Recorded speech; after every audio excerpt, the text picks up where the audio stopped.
Chatters, chatties, welcome home for a Great American Chat, a podcast where we chat about great American media. I'm Chad Maurice, and today we are chatting about the second episode of the Great American Pure Flix series, Destination Heaven. But before we get into that, we have some great American media news to chat about. Movies are back on weeknights. That's exciting. Great American Family is showing movies from 8 p.m. Eastern to midnight, Monday through Friday. And on Friday, they're showing a Great American Christmas movie from 10 p.m. Eastern to midnight. And this week, we have a Lori Loughlin back-to-back. Tomorrow at 10 p.m. Eastern is Fall into Winter. And then on Friday, they're showing her Christmas movie, A Christmas Blessing, at 10 p.m. Eastern. So we got Lori tomorrow night and Friday night. And they just announced, I think yesterday, that Great American Christmas in July will begin next month on both Great American Family and Great American Pure Flix. And it was also announced that Candace Cameron Bure's mystery series, The Ansley Gregor Mysteries, will premiere on October 4th. And a week after that, Great American Christmas 2024 is going to begin on October 11th. So they're kicking off the Christmas season earlier this year. What do you think about that? We're going to get 3 months of Christmas movies. You think that's too early or what? You think the Christmas movie shouldn't start till after Thanksgiving? Or you think they should wait till at least after Halloween? What do you think? October 11th. We're going to get into Christmas. But right now, let's get into the second episode of Destination Heaven. The title of this episode is I Will Follow Him. It's directed by Harry Lennox, who plays God in the series. Pretty cool that he directed this episode. This episode is written by Will Fuller and Dean Batali. The guest stars are Doug Jones and Tanja Walker. Now, Doug Jones, I'm sure you recognize, he played Billy in those 2 Hocus Pocus movies. He played the corpse that the witches brought back to life.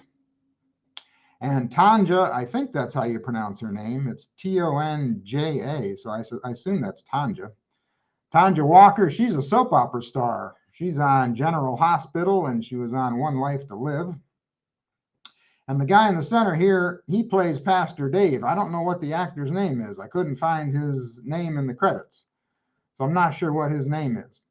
But Doug, he plays Justin, the sleazy used car salesman, and he meets God after a near-death experience. Tanja plays Denise, his girlfriend. And like I said, there in the center is Pastor Dave. So this episode starts off by Justin wrapping up a sale on a car. His girlfriend packed him lunch with all his favorite junk food. And I guess she must have just stopped by to visit him at work. I don't think she works at the dealership. At first I thought she did, but then when I watched it the second time, I thought, well, maybe she doesn't work there. Maybe she just stopped by with lunch for him. He says, forget that packed lunch. Let's go out and celebrate all this money I just made. Then he gets dizzy and has weird feelings in his left hand. And then he keels over from a heart attack.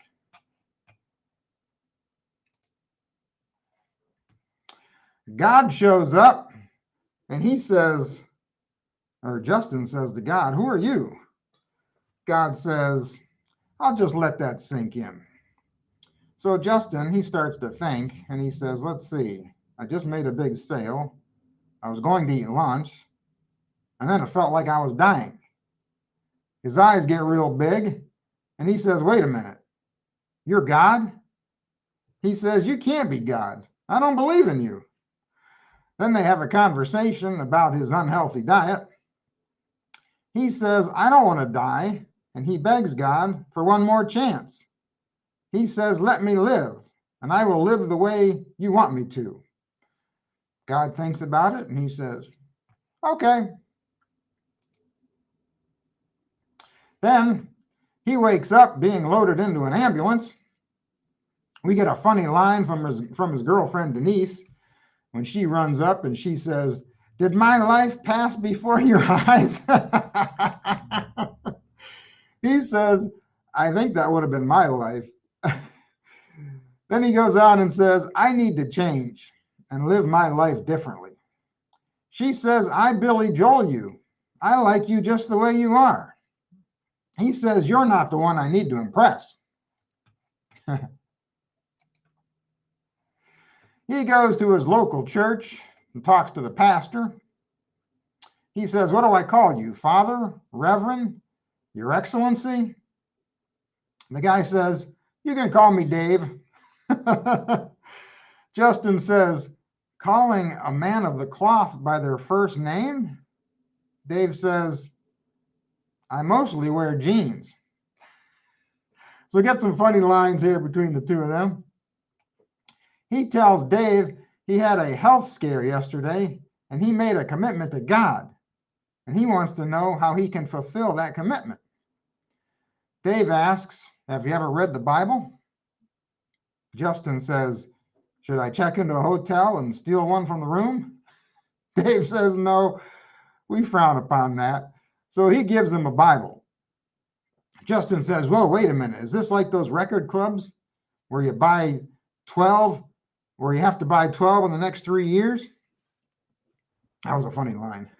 Remember those record clubs from the 80s and 90s? He says, "So if I read this book, will this help me keep my commitment to God?" He says, "If so, I'm going to read every word of it." So I like this scene. This was a funny scene. Got a lot of funny lines here. Justin trying to figure out what to call Dave.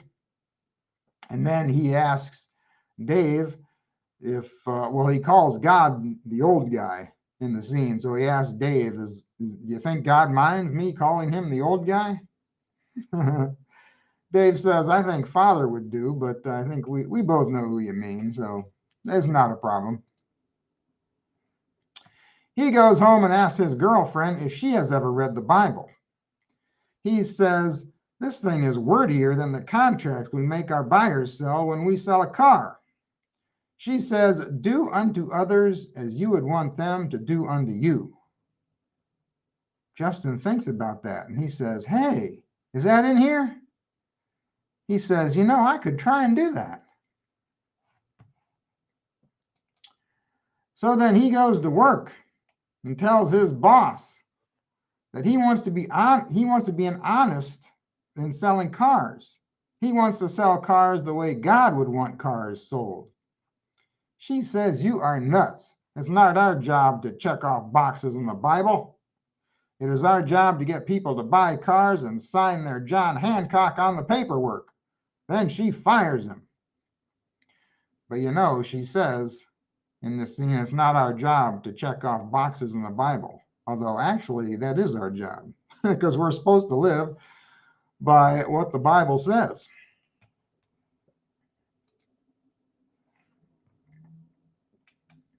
So we get another funny scene with him and Pastor Dave. He tells Dave he got fired. Dave says, "Well, since you have free time, you can volunteer here at the church. You can sign up in the narthex." Justin says, "The what?" Dave says, "The entranceway in the front." Justin says, "Well, why didn't you just say that?" And Dave says, "Yeah, I don't know why we don't just say that." Dave asks if he has read much of that Bible that he gave him. Justin says, "I tried. I looked through it, trying to find all the good stuff about Jesus, but he isn't in the first 400 pages. He said that's like not mentioning a bumper-to-bumper warranty until right before you're going to sell the car." Dave says there are a lot of prophecies about the Messiah in the Old Testament. Justin says, "What? I didn't know there were coming attractions. I'll look for those and mark them as spoilers." Doug, I'm telling you, Doug, the guy playing Justin, he cracked me up throughout this entire episode. Dave tells him attendance and tithings are down. Justin says, "What is down?"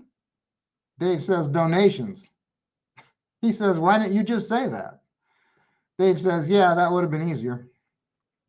Justin says, I'll get people in here. I can sell anything. Yeah, a lot of funny lines in this scene. This scene cracked me up. He tries to get people to come to church, but he fails, and the church has to close, unfortunately.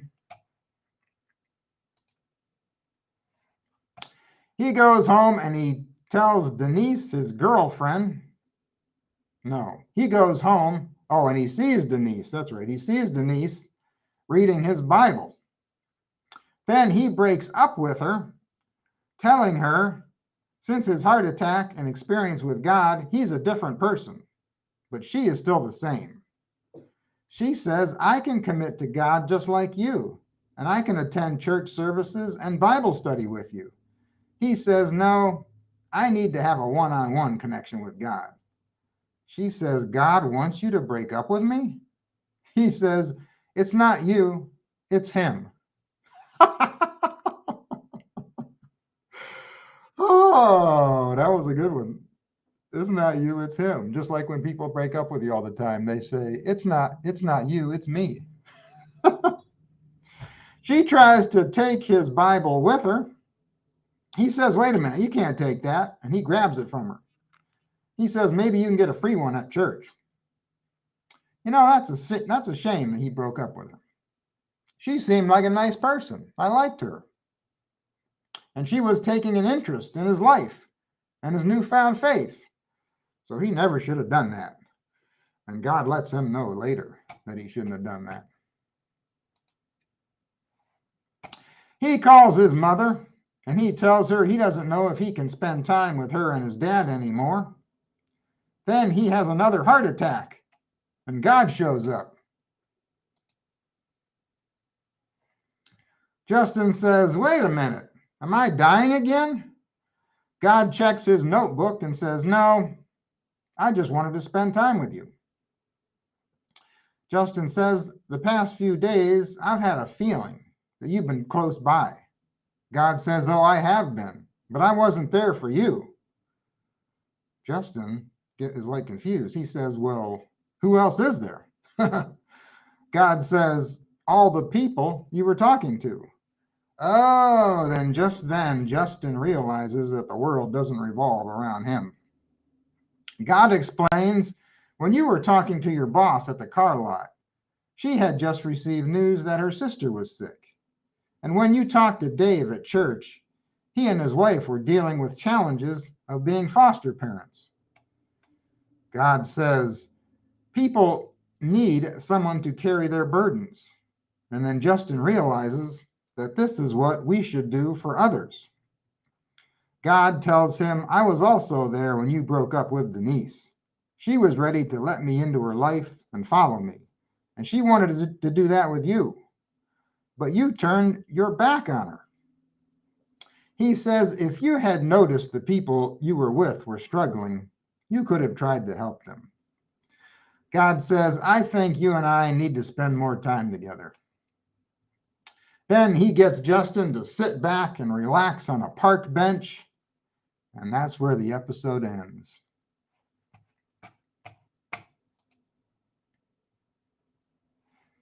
So, like I said before, Doug Jones in this episode, I thought he was funny. He had some really funny lines. And I enjoyed the writing of this episode. I thought this episode was really well written. And just like the last episode, it has a good message. Justin, he was ignored everything that was going on with the people in his life, and he was trying to do what he could to serve God by going to church and volunteering and reading the Bible, when God really wanted him to just try to help people, which is one of the things we're supposed to do, right? People in his life were going through a difficult time, and Justin, he didn't do anything to find out what was happening or offer to help. So that's the moral of this episode, is that one way to serve God is to help others. So yeah, another good episode. Had some humor in there, just like the first episode. Had a nice, good message. So I'm enjoying this series. I hope you are too. Now, the next episode, the third episode, that one is about following your dreams. And we will chat about that one next week. And as always, you can always find me and follow me on social media and on the podcast apps. On the socials, I'm at Great American Chat and at Chad Maurice. And until next week, you keep the faith, keep smiling, keep your friends close, and keep your great American family closer. Thanks for being here.